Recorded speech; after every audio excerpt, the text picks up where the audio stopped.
No voy a decir el estado ni el nombre del hospital. Si alguien reconoce los detalles, que se quede con ellos.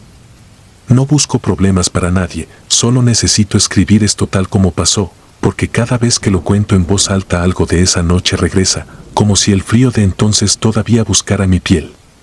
Fue en 2017. Yo estaba cerrando el último semestre de la universidad, entre prácticas clínicas y guardias perdidas, y me hice cercana a un grupo de otro turno. Por ellos conocí a Martín, técnico de necropsias.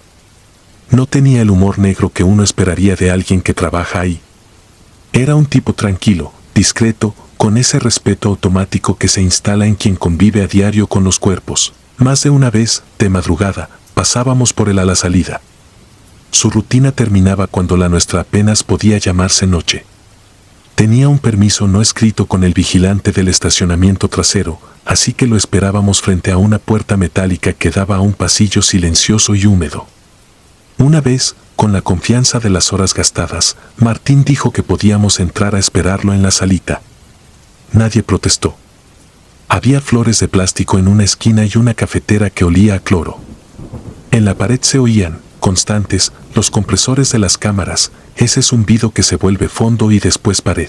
El primer golpe sonó lejano, como si alguien hubiera tirado una bandeja al piso del otro lado. Todos nos quedamos quietos. No fue escándalo, fue un golpe seco, único. Alguien intentó explicarlo con una broma, y justo entonces llegaron 2, 3 golpes más, espaciados, sin un patrón. Se podían contar. Los noté venir desde la línea donde empezaba el pasillo frío. Yo estaba junto a la puerta gruesa de la cámara grande y di 2 pasos hacia atrás sin querer. En la morgue se aprende rápido que el sonido tiene peso. El vigilante asomó para decir que no había nadie más, que a esa hora solo estaba Martín adentro, con una sutileza en la voz que buscaba no ofender a los que ya habían palidecido. Martín salió al poco. Traía las manos húmedas todavía, olor a jabón y a formalina que se pega a las uñas. Se encogió de hombros como disculpándose. Abrió la cámara grande, esa que tiene rieles para 2 bandejas, y nos dejó asomarnos sin cruzar el paso. El aire, a 4 grados, era un cristal que quemaba. No había nadie. Cerró con el mismo gesto con el que uno cierra un armario. Nadie quiso seguir bromeando. Afuera, la madrugada parecía más ruidosa de lo normal. Yo me repetí que todo en los hospitales se hincha y se contrae, que los metales responden a la temperatura y hacen música extraña. Dormí mal de todos modos. A fuerza de cruzarnos, empecé a salir con Martín. No fue romance, fue un parentesco raro entre su horario y el mío. Lo iba a buscar, nos tomábamos un café, hablábamos de cosas simples. Lo que sí, él hablaba de los muertos como de una multitud sin voz, con respeto y una costumbre cansada, pero nunca con morbo. Eso me tranquilizaba. La última noche que pasé ahí, entré sola. Él estaba terminando un registro. Me dijo con un gesto que esperara en la sala de la impresora, una pecera tibia frente al pasillo. Dejé el teléfono en silencio y me quedé mirando las rayas que hace el polvo de cloro en la luz del tubo. El zumbido del compresor era constante, como un animal dormido. Cambia de ritmo sin uno darse cuenta. Me distraje con un formulario. Pasaron unos minutos. Miré el reloj. Escuché a lo lejos la carreta metálica y supuse que Martín iba del embalaje a la cámara. Todo normal, no sé en qué momento dejó de haber sonido. Cuando uno se da cuenta del silencio, ya está dentro. Se cortó el zumbido como si alguien lo hubiera apagado con un dedo. Primero pensé en el sensor de movimiento, en la iluminación que baja sola, pero no eran las luces, era el corazón frío del lugar. Fue una ausencia enorme. Encima del silencio llegó otro sonido, apenas un pitido insistente que venía de la pared, la alarma de temperatura. Quise llamarlo. No lo hice. Me levanté. El pasillo estaba con las luces mínimas, esas que dejan ver solo lo suficiente para no golpearse. Al fondo, la puerta de la cámara grande se veía entornada. Caminé hacia allá con el cuerpo tenso, como si mis pies no fueran míos. De cerca, el frío se sentía desde el umbral, un aliento constante. Empujé la puerta. El interruptor adentro no respondió. Quise retroceder, no lo hice. El olor se volvió una mezcla de metal, cloro, algo dulzón que se pega a la lengua. Extendí la mano en busca de la mesa de acero para orientarme y toqué el borde, liso, firme. Deslicé la mano por la mesa para encontrar el otro lado y fue cuando mi palma chocó con una piel fría. No era lona, no era metal. Era un pie. Lo supe por los dedos, por el tendón de Aquiles tensado al tacto. Un pie descalzo y húmedo, con los pliegues todavía marcados por la morgue. Retiré la mano por reflejo y el codo golpeó la bandeja. El ruido rebotó al vacío. Quise decir el nombre de Martín, apenas me salió aire. Con la vista forzada por la penumbra, alcancé a ver la silueta de algo alto, inmediatamente al otro lado de la mesa. Estaba de pie, inmóvil, como esperando. El pitido de la alarma marcapasos empezó a subirse al techo. La luz de emergencia, esa media luna amarilla, parpadeó una vez. En ese breve destello vi más de lo que quise, la piel de la espalda moteada por livideces, el hombro abierto con grapas, un tac de papel en el tobillo que apenas osciló, como si el tobillo estuviera hecho para estar horizontal y de repente lo hubieran obligado a la vertical. Los ojos no los vi, no quiero recordarlos con precisión, solo la boca entreabierta y la comisura que parecía mojada. El destello murió y todo regresó al negro. No corrí. Quise salir y me topé con el marco. Tanteé hacia la derecha, hacia la izquierda. El cuerpo estaba del lado donde yo necesitaba pasar. Lo supe porque rocé otra vez piel con la tela. No se movió, no hizo nada. La parte más inhumana era esa quietud. Sentí que alguien estaba también detrás de mí. Esa certeza sin prueba, fue la linterna de Martín lo que cortó el mundo. Entró con el haz bajo, directo a mis rodillas, subiéndolo despacio hasta mi cara. Dijo mi nombre una vez, no supe si en voz alta o en mi cabeza. Atravesó la cámara, me tomó por el brazo y me jaló hacia afuera. El haz de la linterna, en su giro, barnizó la mesa y no iluminó a nadie de pie.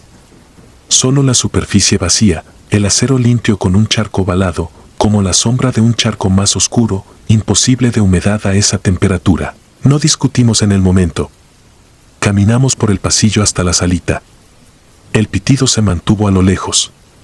La luz volvió en un clic que me sonó a burla. Él revisó en una pantalla la temperatura de las cámaras, tocó botones, anotó en una bitácora. Yo me senté. Sentía en la palma el residuo de frío como una quemadura sin marca. Quise hablar, elegí no hacerlo. Me levanté, tomé mi bolsa y me fui. Afuera había una brisa tibia. Me subí a un taxi. No recuerdo haber dormido. Al día siguiente, él me envió un mensaje preguntando si estaba bien. Le dije que sí y dejé de contestarle. Pasaron meses sin que pisara ese lado del hospital. Me convencí de que el cerebro completa formas, de que el silencio espesa el miedo, de que la electricidad hace trucos. Me repetí el argumento técnico. A 4 grados, un cuerpo puede parecer más rígido y al reactivar el compresor hay cambios de presión, vibraciones en rieles, zumbidos que se confunden con pasos. Aprendí a decirme eso y lo creí durante el día. A finales de ese año alguien me contó que en la morgue habían cambiado a casi todo el personal. No pregunté mucho. Me encontré a Martín por casualidad en una tienda de insumos médicos. Me vio primero. Me pidió perdón sin adornos y sin excusas. No buscaba que volviéramos a hablarnos. Dijo que había ocultado cosas para poder seguir trabajando y que no le funcionó. No necesitó darme detalles, pero los dio. Contó que después de esa noche falló el compresor varias veces. No lo medía solo por los gráficos de temperatura, lo medía por el silencio. Cuando el zumbido se iba, el edificio parecía contener el aliento. En esos minutos, alguien golpeaba desde adentro de los cajones. Dijo que al principio pensó en tuberías, en contracciones del metal, en la dilatación, en la condensación, hizo venir a mantenimiento, cambió empaques, ajustó rieles. Nada. Me dijo que una madrugada encontraron todas las puertas de las cámaras apenas abiertas, lo justo para que el sello de goma no hiciera contacto. Ninguna alarma registró la apertura porque no llegó al punto del sensor. Un detalle minúsculo y preciso. En la mesa de la sala, sobre una hoja de bitácora, alguien había dejado un tag con mi apellido escrito a mano.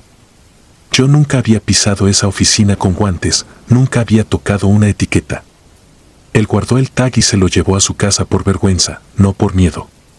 Ese detalle me hizo temblar más que la memoria del pie. Otro técnico renunció después de ver agua en el piso de la cámara sin que hubiera descongelado nada. Un guardia reportó haber parado a un hombre desnudo que cruzó el estacionamiento caminando despacio y que no contestaba. Cuando lo siguieron, no había huellas en el polvo de aceite del suelo, y los monitores se quedaron con una banda horizontal de ruido justo a las 3:14. Alguien más dijo que eso eran cosas de cámaras viejas. Yo no volví. No supe si cerraron la sala, si cambiaron equipos, si barrer el espacio de nuevo limpió lo que fuera que se había pegado. He querido pensar que sí. Cuando me lavo las manos en los quirófanos, todavía siento, a veces, una línea de frío en la palma derecha, justo donde una vez toqué algo que no debía estar de pie. He evitado buscar el nombre de aquel cuerpo. Tengo miedo de encontrarlo, de encontrar su causa de muerte, de leer que murió en la madrugada, que estuvo en cámara grande, que alguien anotó en la bitácora un fallo de compresor ese día. Nunca supe si lo que vi estaba ahí esperando la oscuridad o si la oscuridad lo hizo posible. Me quedo con lo que aprendí esa noche. En una morgue el frío no es solo temperatura, también es un acuerdo. Cuando ese acuerdo se rompe, algo del otro lado escucha. Y a veces se levanta.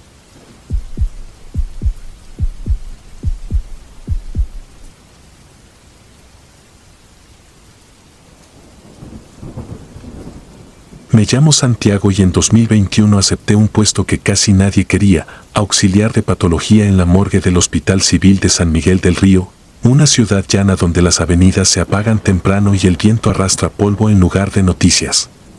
No entré por vocación. Perdí el empleo durante la pandemia y necesitaba pagar renta. La morgue ofrecía sueldo fijo, silencio y horarios que no estorbaban.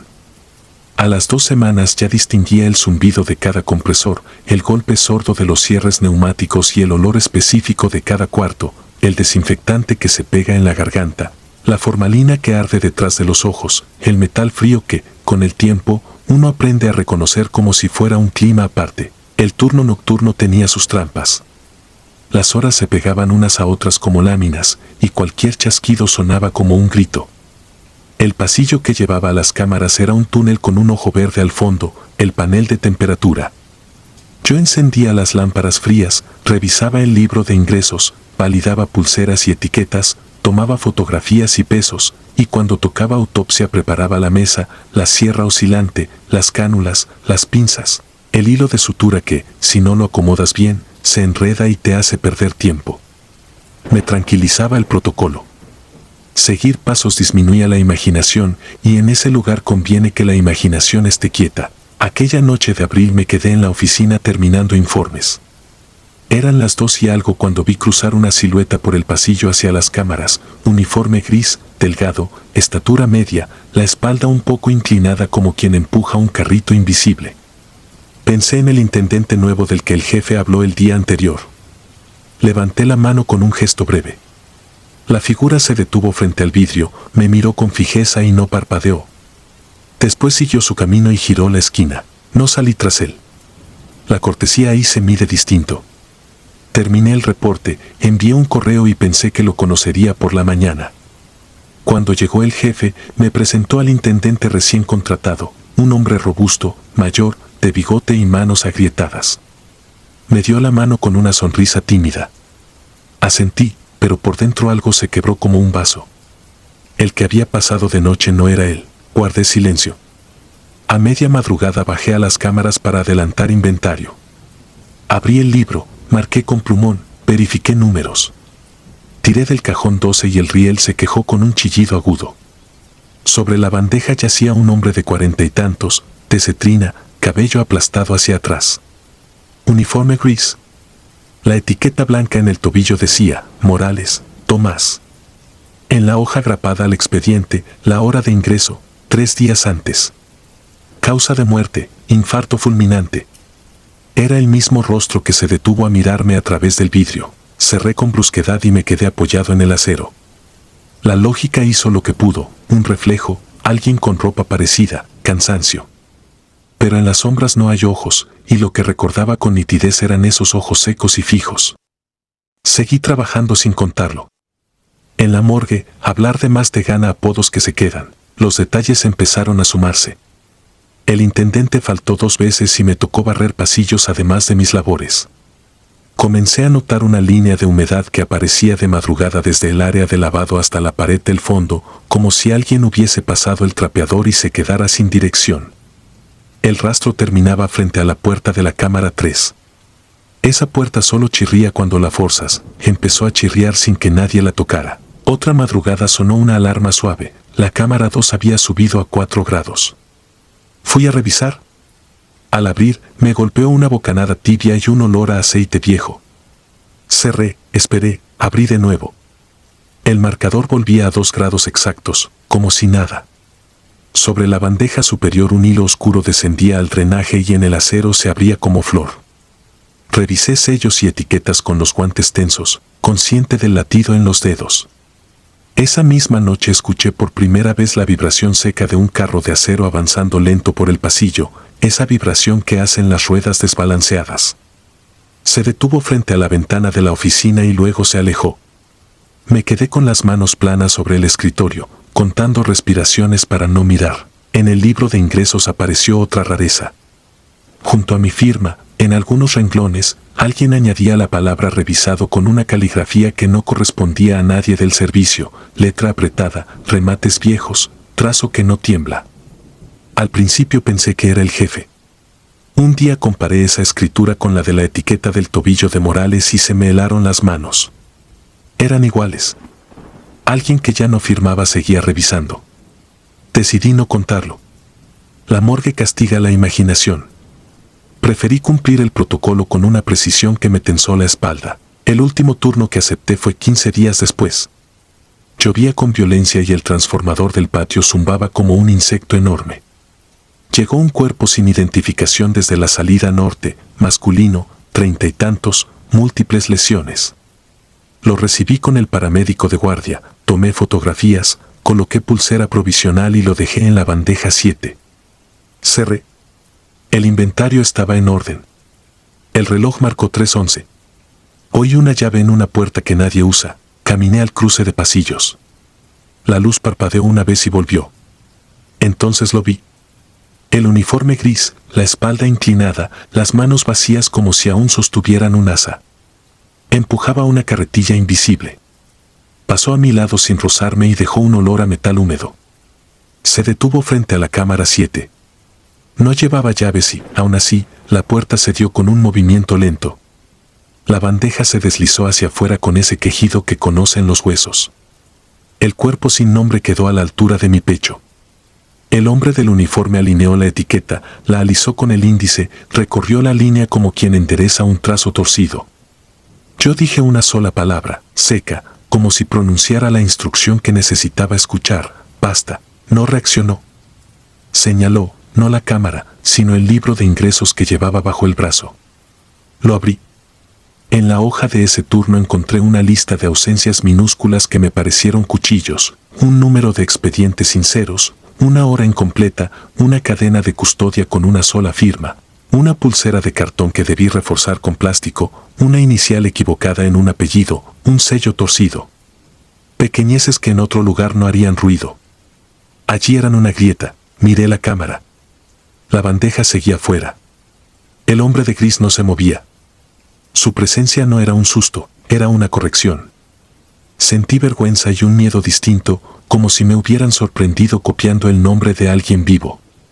Tomé el marcador, corregí números, completé horas, pedí al paramédico la segunda firma, ajusté la pulsera y coloqué un sello nuevo con la presión exacta. Repetí el procedimiento paso por paso, consciente de una mirada en el umbral. El trueno partió el cielo con una sacudida breve. La luz vibró y se quedó. Cuando levanté la vista, ya no estaba. La puerta de las 7 aparecía cerrada con el sello fresco y el metal aún frío de mis dedos. Volví a la oficina con el libro bajo el brazo.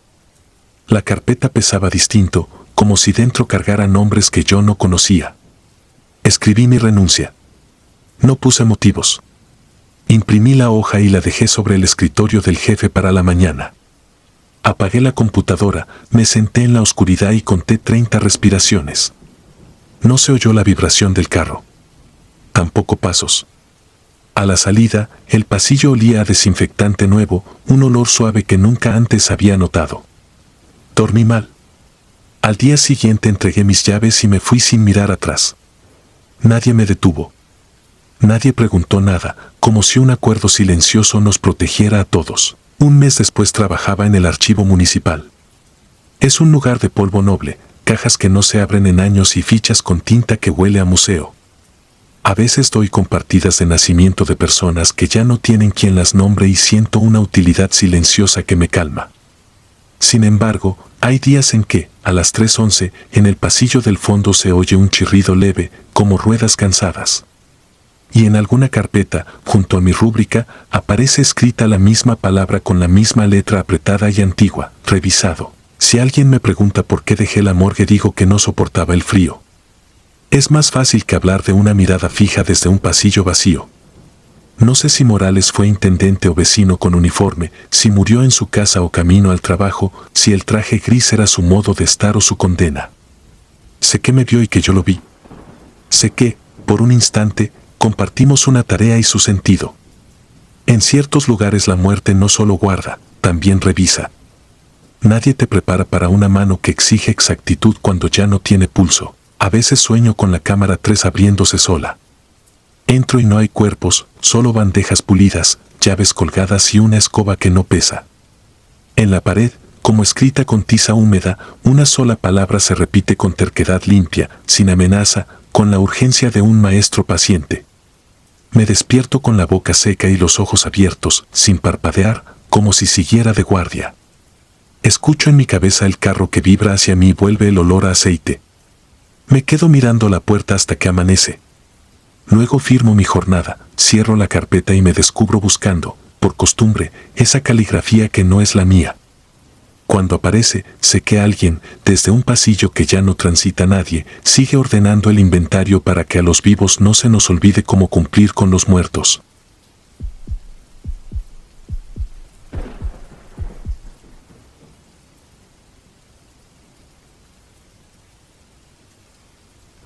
Me llamo Iván y entre 2015 y 2019 trabajé en la morgue de un hospital regional en la costa de Sinaloa. No era el trabajo que soñé de niño. Llegué por necesidad, después de 2 contratos fallidos y una deuda que no me dejaba dormir. Con el tiempo, aprendí a caminar entre el cloro y el frío como si fueran parte de mi casa. La rutina te apaga ciertos interruptores, etiqueta de pie, verificación de datos, cadena de custodia, temperatura de cámaras, cierre hermético, bitácora firmada. Los cuerpos dejan de ser personas y se vuelven tareas que hay que hacer bien para que nada se pierda en el papeleo ni en la memoria de los vivos. Hay muchos mitos sobre las morgues. La mayoría no resiste una linterna. El silencio se explica con compresores, el olor con químicos, los ruidos con expansión térmica. Si escuchas un golpe, casi siempre es un canalón aflojado o un carrito mal estacionado que cede con la inclinación del piso. Con esos argumentos me sostuve 4 años sin entrar en pánico. Hasta la noche de la cámara 3. Era mayo de 2017. Lluvia tenue, turno extendido porque el intendente se reportó enfermo. Las luces de neón vibraban por la humedad y el reloj digital del pasillo marcaba 2:11 cuando recibí el último ingreso, varón, 45 años, hallado sin vida en su departamento. El informe preliminar decía accidente doméstico, posible caída en la regadera. No había familiares aún. La policía entregó el cuerpo con el protocolo usual y se retiró rápido. Ya me conocían, sabían que no me hacía preguntas que no necesitara para el registro. Hice lo de siempre. Verifiqué pulsera con etiqueta, número de expediente, pertenencias inventariadas, una cadena, un reloj barato, una llave con llavero rojo. Revisé rigidez, temperatura, livideces. No vi nada extraordinario, un corte superficial en la ceja, abrasión en el hombro derecho, una mancha amoratada en la parte baja de la espalda que podía corresponder al golpe contra algo en la caída. Tomé fotos, llené casillas, agregué el cuerpo a la planilla de la noche y lo dejé en la mesa de acero mientras preparaba la bandeja con gasas, apósitos y los frascos etiquetados. La sensación llegó como un cambio de presión. Quien ha pasado largas horas en cuartos fríos lo reconoce, a veces el compresor detiene su ciclo y el aire se espesa, como si el silencio tuviera textura. Noté el cambio y no le di importancia. Encendí la computadora de vigilancia para dejar corriendo el respaldo habitual y me volví a la mesa. En ese momento, algo no coincidía con la foto mental de segundos antes. Era mínimo, casi ridículo decirlo en voz alta, el brazo izquierdo del hombre parecía más cerca del borde, como si hubiera resbalado unos centímetros. Lo acomodé sin pensarlo, un automático de oficio, y seguí. Pero la incomodidad quedó ahí, prendida en el cuello como una etiqueta mal cortada. Para quitarme la idea de encima usé un truco viejo. Con un marcador de piel tracé 2 líneas finas, discretas, a la altura de las clavículas, de modo que si el cuerpo se movía habría desalineación. No era un acto científico, era para mi paz mental. Fotografié la posición, guardé las imágenes en la carpeta del expediente y me fui a preparar la cámara de refrigeración número 3, la única con espacio esa noche. Cuando volví, juraría que una de las líneas ya no coincidía perfecto. Podía ser el ángulo, la sombra, la luz mala del techo. Respiré hondo, apagué y encendí el neón. No cambió nada. Decidí que la fatiga me estaba jugando una broma. A esas horas la mente se agarra de cosas pequeñas para saberse despierta. Antes de llevarlo a la cámara revisé el cuello, pura costumbre, arterias, cartílago, cualquier marca de ligadura. Nada. El cartílago crujió bajo mis dedos como suele pasar. Le acomodé la mandíbula, coloqué la sábana y empujé la plancha hasta que el cuerpo quedó dentro del rectángulo de frío. Cierre hermético. Sonido húmedo del sello. Anoté la hora, 2:54. Me fui al pasillo a lavar el recipiente de los instrumentos. Mientras corría el agua, una vibración leve en el suelo me hizo mirar hacia la puerta. No escuché a nadie. Miré el monitor de las cámaras, visión fija del pasillo, del acceso, de la sala. Todo quieto. Apreté el trapo, lo dejé escurrir y regresé a la computadora de respaldo para programar el borrado de las grabaciones antiguas. Por costumbre, avancé rápido la línea de tiempo de la cámara de la sala. Me vi a mí mismo empujando la plancha. Me vi cerrar. Me vi salir. Y entonces, después de que yo desaparecí del cuadro, vi un movimiento mínimo dentro del reflejo congelado del acero. El bulto bajo la sábana se expandía apenas, como si el pecho probara el aire por última vez. Sabía que los espasmos existen. Que a veces hay contracciones tardías. Que los músculos, al enfriarse, ofrecen resistencias que parecen intenciones. Me repetí todo eso. Retrocedí y lo volví a ver, un alzarse casi imperceptible del esternón, un hundimiento lento después, el pliegue de la sábana que cambiaba su dibujo. Puse el video cuadro por cuadro. A la tercera repetición, un contorno oscuro cruzó el borde de la mesa, oblicuo, como la sombra de alguien inclinado sobre el cadáver. No era una figura definida, tampoco un error de compresión de la imagen, su densidad no coincidía con los artefactos habituales. La sombra se detenía sobre el cuello. Permanecía 2, 3, 4 segundos. Luego se retiraba. Fui hasta la cámara 3. La abrí con el corazón acelerado como si de verdad hubiera alguien adentro. La sábana estaba en su sitio. No había nada que pudiera señalar. Levanté el borde para ver el cuello de nuevo.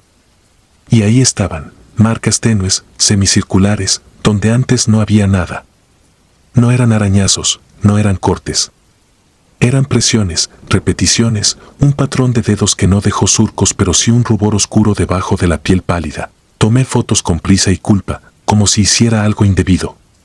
Cerré de golpe. El sello expulsó un soplo frío que me mojó la cara. Volví a la computadora y descargué los archivos. Hice zoom al máximo. La sombra era una inclinación humana sin rostro. Una masa que cubría.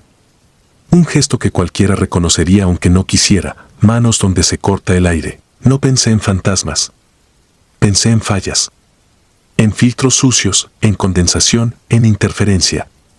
Aún así, preparé una trampa simple que me enseñó un técnico hace años, un poco de talco fino espolvoreado en la orilla interna de la puerta de la cámara. Si alguien la abría, por mínimo que fuera, el talco dejaría un rastro. Coloqué además una moneda en el borde de la plancha, apenas asomada, justo en el límite. Si el movimiento era real, la moneda caería. Cerré con cuidado y me alejé de la sala. Quise que el edificio me creyera despreocupado, que el error, si lo había, se presentara como se presentan todas las fallas, cuando nadie las está mirando. Me fui al pasillo y me senté en la silla del intendente, esa de respaldo roto que siempre crujía al reclinarse. Dejé la cámara abierta en la pantalla, sin adelantar. La lluvia arreciaba. En el muelle de carga golpeaban cadenas con el viento. Las 3:22 parpadearon en rojo. En el monitor, la sala seguía inmóvil. Luego, sin transiciones, el ligero empañamiento antes de abrir una puerta y una vibración que recorrió la mesa. La moneda desapareció del borde como si alguien se la hubiera guardado, no como si hubiera caído. La sábana se tensó muy poco. Y de nuevo esa forma sin forma, más oscura que la oscuridad, recortándose sobre el acero. Apreté los dientes hasta que crujieron. No sé cuánto duró. En las imágenes el tiempo no se percibe igual, todo ocurre en un espesor de segundos que no coinciden con los del reloj. Me levanté sin decidirlo. Entré. Abrí. El talco había dibujado 4 pequeñas medias lunas sobre el marco, no dedos definidos, sino ausencias, zonas sin polvo donde algo había rozado para entrar. La moneda no estaba ni en la plancha ni en el suelo. No pude evitar tocarme el bolsillo, la sentí ahí, imposible, el borde frío pegado a la tela. No la había guardado. No la había tocado. Pero ahí estaba. Volví a mirar el cuello. Las marcas ya no eran tenues. Se habían profundizado en ese tono violáceo que no miente. Vi un punto mínimo en la piel, un redondel que no correspondía a un dedo. Pensé en hebillas, en broches, en el clip de una corbata. Lo fotografié de cerca. Cerré de nuevo. Me apoyé en la puerta con la frente, pidiendo con el cuerpo que la noche se acortara. Terminé el turno cumpliendo, como pude, con lo demás. Evité la sala más de lo necesario. Cuando relevé, no comenté nada. El parte de la mañana llegó con su ruido habitual, carros, voces, papeles que cambian de manos sin que nadie parezca leerlos del todo. Esa tarde, al volver, el forense me llamó a la oficina. Tenía el expediente abierto, los resultados parciales de la autopsia a un lado, mi bitácora de turno cerrada sobre la mesa. Preguntó si todo había estado tranquilo. Dije que sí. Él asintió y habló sin mirarme. Se descarta la caída como causa principal. Hay signos de asfixia mecánica. Bilateral. Presión manual. Me señaló una foto ampliada del cuello. El redondel mínimo destacaba a la derecha del cartílago. ¿Ves esto? No es una hebilla. Parece la huella de un broche pequeño, como los que traen algunos gafetes. Me tocó el pecho, justo donde cuelga mi identificación. Retiró la mano de inmediato, como si se hubiera cedido. Podría ser cualquier cosa, dijo, y cerró el expediente. Nunca le conté lo de la cámara. Guardé las fotos por duplicado en una USB que todavía tengo. Volví a ver el video muchas veces, con la esperanza de encontrar la trampa técnica, el ángulo, la lente sucia, la condensación mal interpretada. Aprendí a leer curvas de compresor, a identificar patrones de ruido digital. Nada explicaba la moneda en mi bolsillo, ni el talco, ni la huella donde un broche no debió tocar. Desde aquella noche, cada vez que recibía un cuerpo y le acomodaba los brazos, pensaba en otra mano, no viva, no muerta, haciendo el último ajuste que faltaba para que la causa encajara con su verdad. Como si algo entrara cuando el sello cede, inclinara su peso y corrigiera el relato que los vivos escribimos sobre los muertos. Me fui de la morgue 2 años después. No por miedo, digo cuando me preguntan, sino porque encontré un trabajo mejor pagado. Es una verdad a medias. La otra mitad es esta: a veces, de madrugada, me despierto con el pecho opresivo, la garganta seca, como si una sombra hiciera inventario encima de mí. Busco la moneda que no debería estar donde está, meto la mano al cajón y la encuentro. Siempre fría, siempre del lado de la fecha hacia la palma. No la guardé yo. No sé quién acomoda a quién cuando la noche aprieta. Solo sé que en la cámara 3, una vez, alguien corrigió mi ficha con dedos que no se ven en la lista de personal, pero dejan su firma en la piel de un desconocido. Y desde entonces, para dormir, tengo que convencerme de que ese último ajuste no me va a tocar a mí. ¿Todavía?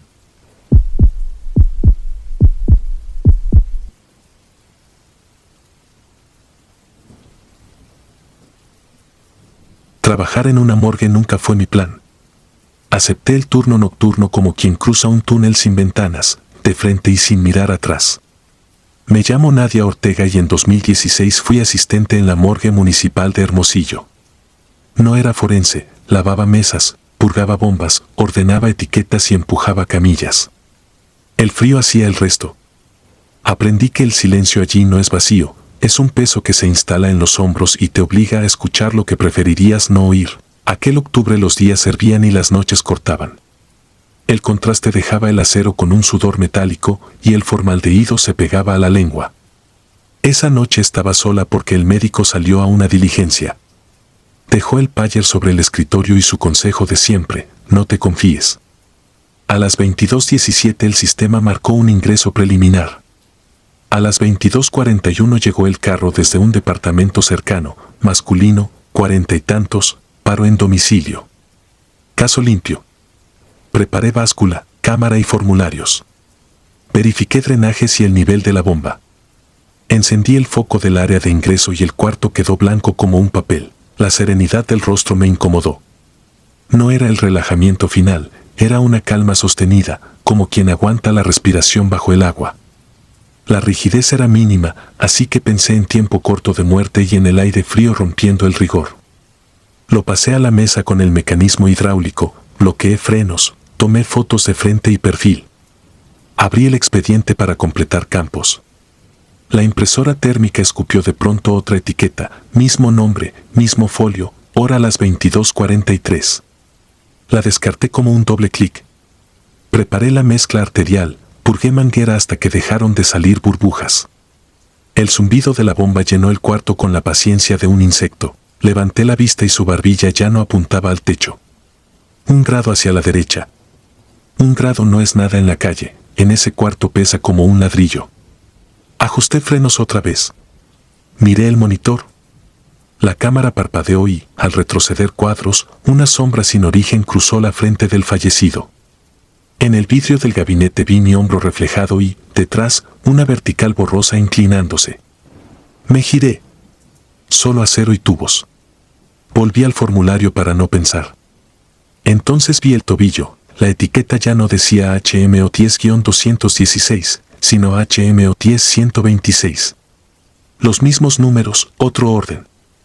Arranqué la tira, la comparé con el respaldo. Igual papel, igual tinta. Elegí moverme, empujé la camilla hacia la cámara de refrigeración. Las luminarias de presencia tardaron 2 segundos en encender. 2 segundos que en ese pasillo se sienten como una página lenta pasando sola. El frío soplaba aún con la puerta cerrada, como si respirara desde adentro. Abrí la gaveta 13. Una bocanada me raspó los dientes. Deslicé el cuerpo, cerré, comprobé el sello. El metal vibró con una cadencia que no era del motor. El payer zumbó con un mensaje breve: revisa duplicidad 2217. En el sistema había 2 ingresos con el mismo nombre. Uno a las 22:17, en gris, sin foto ni peso, con folio HMO 10-126. Otro a las 22:41, el mío. Según el primero, yo había registrado antes de que el carro llegara. Capturé pantalla por si el programa decidía contradecirme luego. La luz titiló y el compresor bajó de tono. Acerqué la palma a la puerta, la lámina temblaba con un ritmo lento, espaciado. ¿Respiración? Abrí. La 13 estaba vacía. Fui gaveta por gaveta, cuidando no dejar ninguna abierta más de lo debido. La 7, mujer de cabello teñido. La 9, un anciano diminuto. La 5, bolsas de un choque. La 13, nada. Cerré con cuidado. Al volver, el monitor del ingreso cambió solo y mostró la mesa. Él estaba otra vez allí, sin sábana, con la etiqueta nítida bajo el foco. El goteo de la manguera marcaba un compás pequeño que no era el de mi pecho. No recuerdo haber gritado. Recuerdo haber nombrado cosas en voz baja para no inventarlas: mesa, cánula, bomba, piel, párpados. Junto al pecho, un vaho mínimo empañó la plaquita del nombre. No era gas intestinal, era rítmico, como el esfuerzo torpe de inflar un pulmón. Acerqué los dedos. La piel estaba fría, sí, pero no congelada. Retiré la mano. El labio inferior tembló. Firmé traslado inmediato para evitar agujas y cortes. Empujé la camilla. Cerré la 13 con fuerza. Coloqué un sello numerado y lo anoté en el formulario. Me di la vuelta y el adhesivo estaba pegado en mi bata. El mismo número, torcido por el movimiento. Me lo despegué con la uña. En el bolsillo interior encontré una tarjeta plástica del sistema con mi nombre y un folio imposible, HMO 10-000. Nunca usamos 000. El pasillo parpadeó y, en esa oscuridad breve, escuché la pausa exacta entre el final de una respiración y el inicio fallido de la siguiente. Una voluntad que no alcanzaba. Regresé a la mesa con la linterna. ¿Vacía? Solo la manguera, paciente, cortando los segundos sobre la rejilla. El monitor cambió otra vez. Por un segundo apareció la interfaz de reproducción. En una miniatura se veía mi espalda inclinada, la puerta de la cámara abierta y unas manos que no eran las mías empujando desde adentro. Congelé el cuadro y lo dejé ahí. No quise presionar nada. A la 1:10 regresó el médico. Le mostré formularios con mi letra y una autorización de entrega a familia firmada a la 013 que yo no recordaba. Revisó el sistema. El folio HMO 10-216 había desaparecido. El 126 seguía, con fotos recortadas sin rostro y un peso diferente al que anoté. No preguntó. Quemó mi duplicado de etiqueta en el incinerador de residuos, como si fuera material contaminado. A la mañana siguiente faltaba la carpeta de video. En su lugar había un archivo de audio de 17 minutos con el zumbido del motor y 3 golpes espaciados, metálicos y lejanos. Pedí cambio de turno. Aguanté un mes y me fui. Guardé la tarjeta del 000 en un cajón. A veces la saco para recordarme que no lo inventé. Archivo me notificó una incidencia. Mi firma constaba en el ingreso de las 22:17 y en la entrega de las 0:13. Los trazos eran míos, con los mismos quiebres de siempre. Semanas después llegó un familiar a preguntar por el folio HMO 10-126. Buscaba un anillo y una cadena que, según él, el difunto nunca se quitaba. En el inventario no aparecían y yo no los recordaba. El hombre tenía el mismo nombre del fallecido. Dijo que eran padre e hijo, que compartían casa, que no alcanzó a despedirse. Aseguró que el cuerpo se veía tranquilo, como si todavía esperara. Asentí por cortesía y por miedo. Tomó mi número por si acaso. Nunca llamé para actualizar nada. Desde entonces no vuelvo a entrar sola a una cámara. Cuando un compresor baja de tono en estacionamientos o elevadores, recuerdo el metal vibrando bajo mi palma, ese pulso manso que no coincide con mi corazón. Por reflejo contengo el aire, como si debiera ceder, por un instante, mi respiración a algo que aún la busca. Aguanto 5, 10 segundos, hasta que la urgencia obliga a soltar. Nada ocurre, y aún así escucho la pausa. No llega, pero el oído insiste, como si esperara una señal desde el lado frío. Sigo confiando en los procedimientos, en el peso exacto y en la etiqueta bien puesta. Creo en la cadena de custodia y en los sellos. Pero desde aquella noche sospecho que hay muertes que no encuentran su casillero, y el sistema, intentando corregir, empuja por nuestra mano lo que no sabe registrar. A veces pienso que la morgue es un archivo de intentos y que algunos siguen buscando una línea donde asentarse. Si vuelven, lo hacen con educación, tocan de lejos, doblan una etiqueta, mueven una barbilla a un grado, ocupan por un momento un lugar que ya no es suyo. No cuento esto para impresionar a nadie. Lo cuento porque todavía me despierto convencida de que, en algún punto de aquella noche, alguien respiró desde el lado frío del metal y yo lo escuché. Si fue un error, ya pagué el precio. Si no lo fue, hay registros que no pertenecen del todo a este lado y a veces se filtran por nuestras manos. Quizá por eso mi tarjeta del 000 sigue en el cajón. No la tiro. Tal vez sea la prueba mínima de que, durante unas horas, la morgue registró a quien todavía no terminaba de irse. Si disfrutas de los relatos, te invitamos a apoyarnos con un like y un comentario, ya que eso nos ayuda muchísimo. Además, si aún no estás suscrito o suscrita, te animamos a formar parte de la comunidad del terror. Muchas gracias por escucharnos y por tu apoyo.